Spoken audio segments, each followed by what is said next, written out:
Hi, Brennan McCarthy, certified financial planner with Boulevard Wealth Management here in Eden Prairie. I want to talk a bit about the recent student loan forgiveness announcement.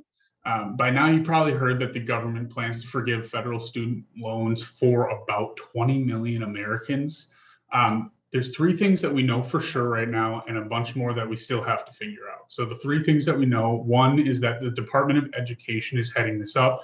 They're going to forgive $10,000, up to $10,000 of federal loans to single and couple borrowers under certain income thresholds. And the thresholds are $125,000 a year for single people, $250,000 a year for married couples. And that's based on 2020 or 2021 income, whichever of those 2 years is lower.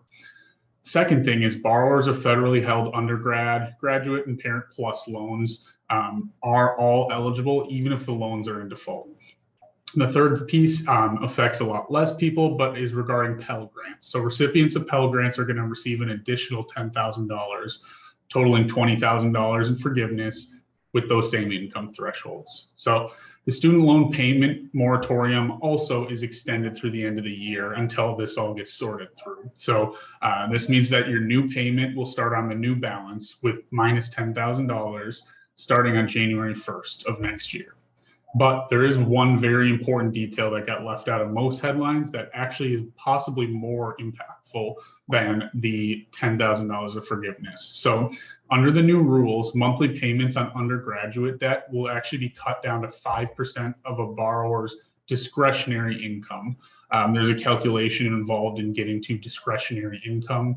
And the amount shielded from of your income that's shielded from that calculation will also increase. So in this rule could end up having or more many monthly payments for millions of people, and could, like I said, be more impactful than some of that one-time forgiveness.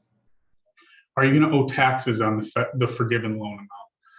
Likely no, but it depends. In fact, there is a short list of states that still have yet to announce whether the state will forgive that or will avoid taxation. The federal government has announced they will not tax the forgiven amounts. However, Minnesota is on that short list, so is Wisconsin, of states that, if the law was passed today, would become taxable and you would owe a tax bill on that forgiven amount. But again, check your state rules. They still have a few months to make these changes if needed, but for now, we still have to work through some of the details before we know for sure.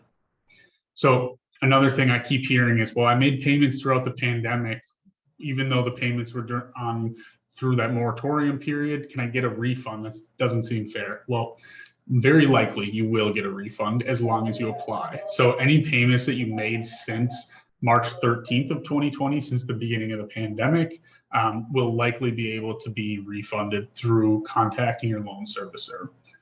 How do you get these loans forgiven? According to the Department of Education, there's going to be an online application available by October, and you'll have until December 31st to apply. So hold tight for another couple weeks. That we'll likely see an application online come out in the coming weeks. And you'll have a while to apply until December 31st. But again, I would recommend applying as soon as possible. Next question, I've heard some people say, well, can I get around this? Can I apply for more loans if they're going to be forgiven? Please don't do that. So far, only loans dispersed before June 30th of 2022 is going to be covered by the plan. So anything taken out after June 30th will not be covered and will not be eligible for loan forgiveness. So finally, what can you do right now? Nothing. Sit tight. The details are still being hammered out. You can get more information through the Department of Education website. You can actually sign up for alerts through their website if you like. But again, we're probably going to learn a lot more in the coming week or two between now and the beginning of October. So let me know what questions you have. I'd love to chat further about it, and love to hear your thoughts. Thanks.